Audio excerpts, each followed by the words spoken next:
being single is really hard.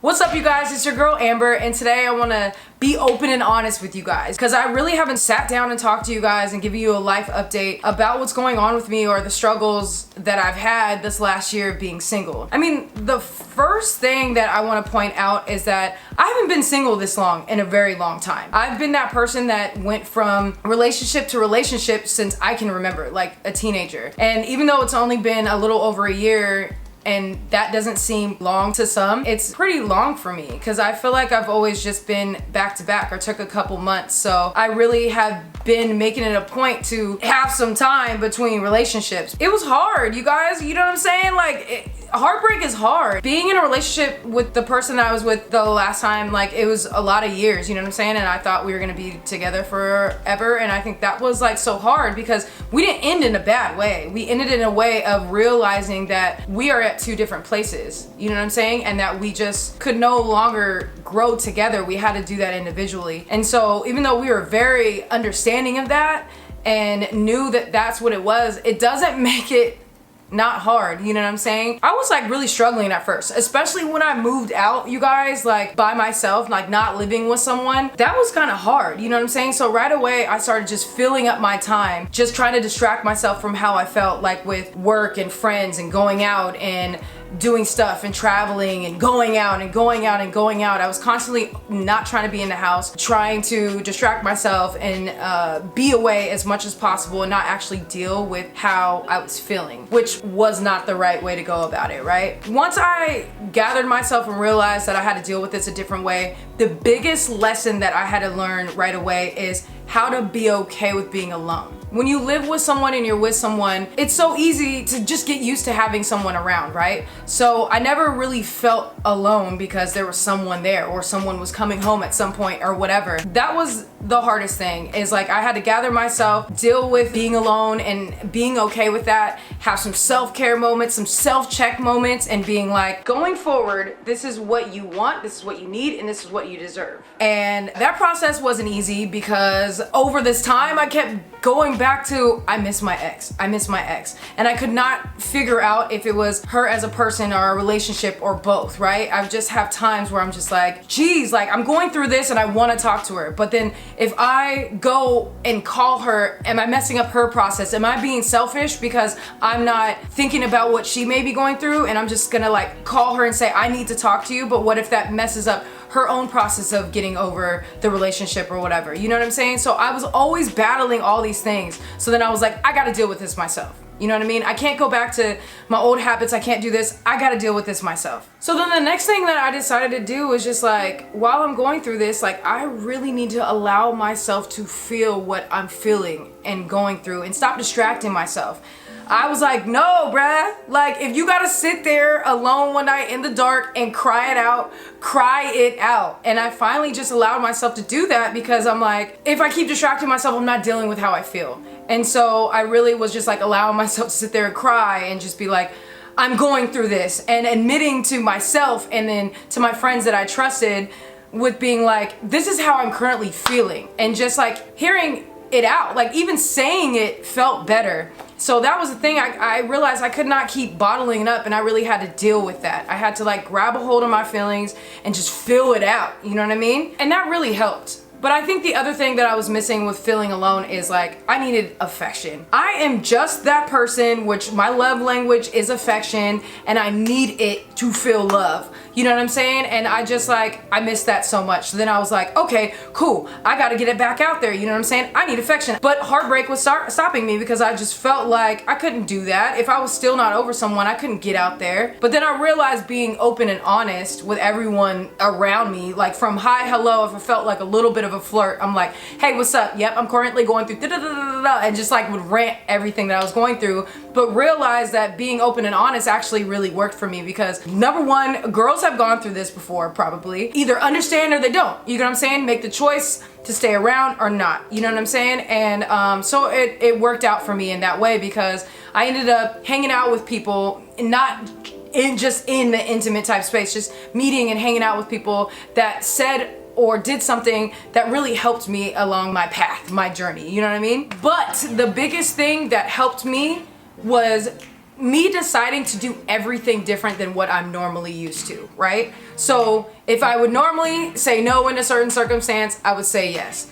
If I was scared to take a risk and do something, I decided to just do it. I literally made it a point to do everything differently than I would do, right? I wanted to test myself and see what I'm capable of by putting myself in circumstances that I normally wouldn't be in to learn more about myself. Because I already knew me as a person in a relationship, but I didn't really know me as a single person in these different circumstances. So if I was able to put myself in different places or take risks or do things I wouldn't do, I was able to see how I would react in those certain situations or what would come of it, what I would learn and experience.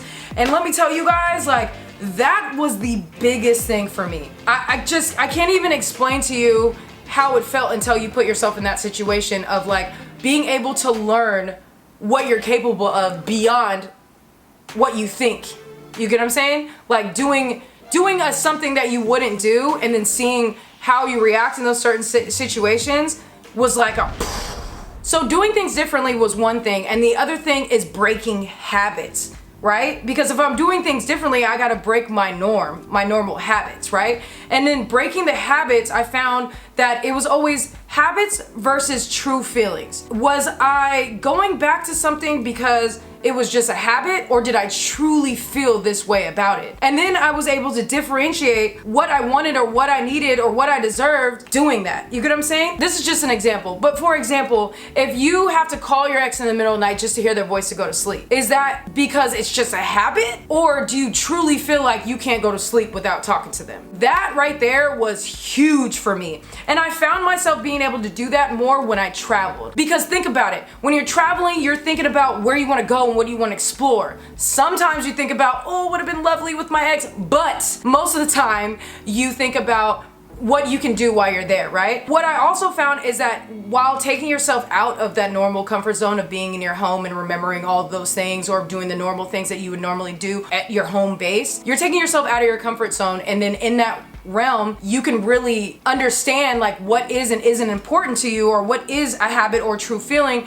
by what comes up in your mind, right? So I found when I traveled, my mind was clear. What I was feeling was, I completely understand the situation that I'm in and why it is the way it is, but I need to deal with how I was feeling and really get over a situation. You know what I'm saying? Like my feelings were deeper than I realized, because I have been that person since I was younger to sometimes just bottle up how I feel and not really deal with it, because I always found an alternative way that I felt like worked.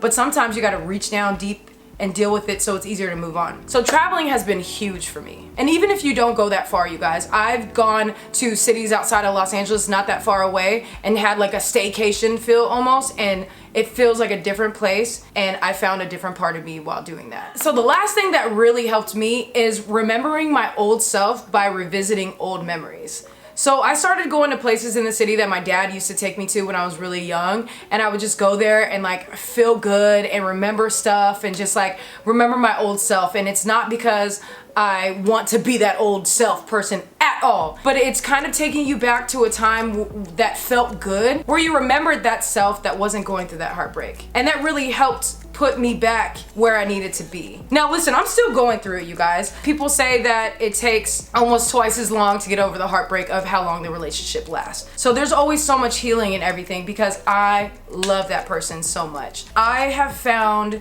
that doing all of these things and putting myself in situations that were not something normal to myself has given me so much growth, more than anything else I could ever think of. Because saying yes to a person, saying yes to a date or something like that, and being around a person that gave me a different perspective or experience made such an impact on me and what I was going through, more than they probably realized. Now, like if I went on a date with someone and that was only that date, it still left a lasting impression on me that helped me through my process. You know what I'm saying? So doing all these things and putting myself out there was like the best thing that I could do for myself. So with all that being said, being single is hard, because you're going through all these things, all these emotions, as well as possibly balancing other people's feelings or emotions that come into play, right? It's when you're single when everybody is like, wow. And then in the lesbian world, is anybody really single? If you know, you know. And that's why I have some videos coming up. I'm gonna try to post every Thursday, by the way. So look out for your girl on Thursdays. Tell everybody, you know what I'm saying? But I have a couple videos coming up about lesbian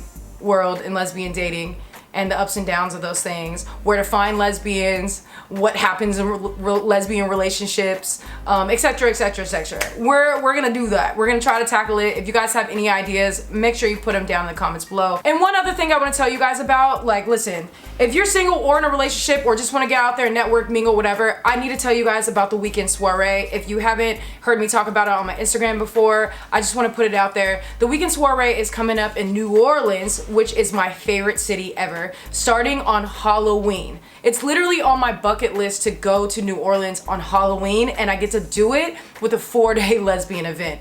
And there's nothing better than that. And it's a wellness retreat with turn-ups at nighttime. So in the mornings you can wake up, you can do yoga, or you can do workouts with Carter the Body, and then you can have self-realization classes, there's entrepreneur classes, branding classes, I'm doing that one. There's money classes, just everything that you can think of. Wellness in general. There's classes you can take with a couple. There's gonna be a class for singles, you know what I'm saying, to mingle. And then there's turn-ups at nighttime. Saturday, I'm hosting that one. It's going to be so amazing, you guys. I'm so happy to partner with them this year because I love that there is something out there that provides women with more than just going to the club. Because that's not always where we find our friends or our future boos or our clients. If you're a business, come. If you're single, come. Come with your partner, come with your friends. It's going to be an overall wellness turn-up retreat. It's so amazing. So the link is down below. You guys check it out. I mean, who doesn't want to come to New Orleans anyway?